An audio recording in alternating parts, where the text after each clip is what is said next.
Hello, fellow hospitalists, and welcome to Documentation Talks with Dr. Tom. As always, our purpose is to help you get credit for the great work that you are already doing and also to help you avoid queries. In other words, we want to help you document like a genius. Today's topic is stroke. Reducing stroke mortality is the Common Spirit Health inpatient quality goal for fiscal year 2025. Hospitalists played a key role in improving our mortality for sepsis in 23 and heart failure in 24. We did this mostly through our excellent clinical care that was evidence-based, but we also did this through improved documentation. I am quite confident that we can do the same thing for stroke in 2025. Complete and accurate documentation for a patient having a stroke is very straightforward and depends on the provider documenting three key elements. The first is the type of stroke, either ischemic or hemorrhagic.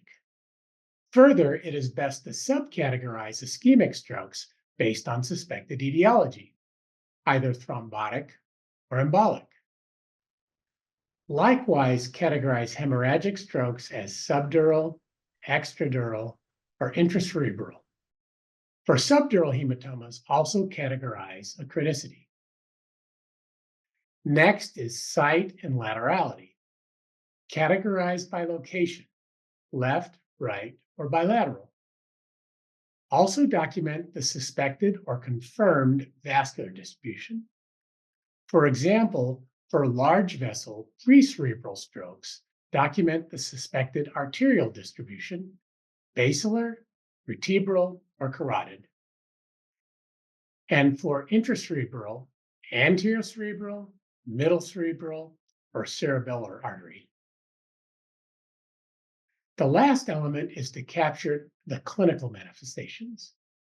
This could include important complications or comorbidities. Examples include dysphagia, aphasia, coma, cerebral edema, encephalopathy, aspiration pneumonia, and hemiparesis or hemiplegia.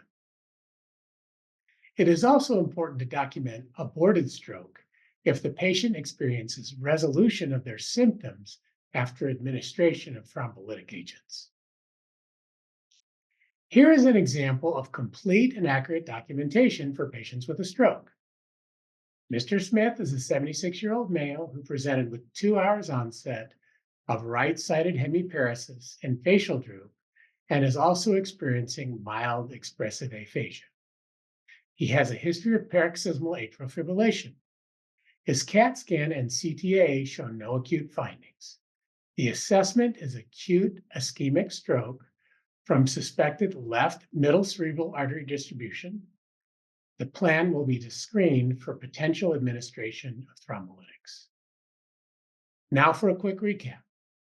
For patients having a stroke, make sure and document the type, including for ischemic stroke, your best judgment as to embolic or thrombotic, and document a suspected or confirmed vascular distribution, and then make sure and capture all the comorbidities. So long, hospitalists, and stay tuned. Next month, we will be presenting a toolkit on how your documentation helps us to meet all of our publicly reported quality measures. And once again, hospitalists, thank you for everything that you do.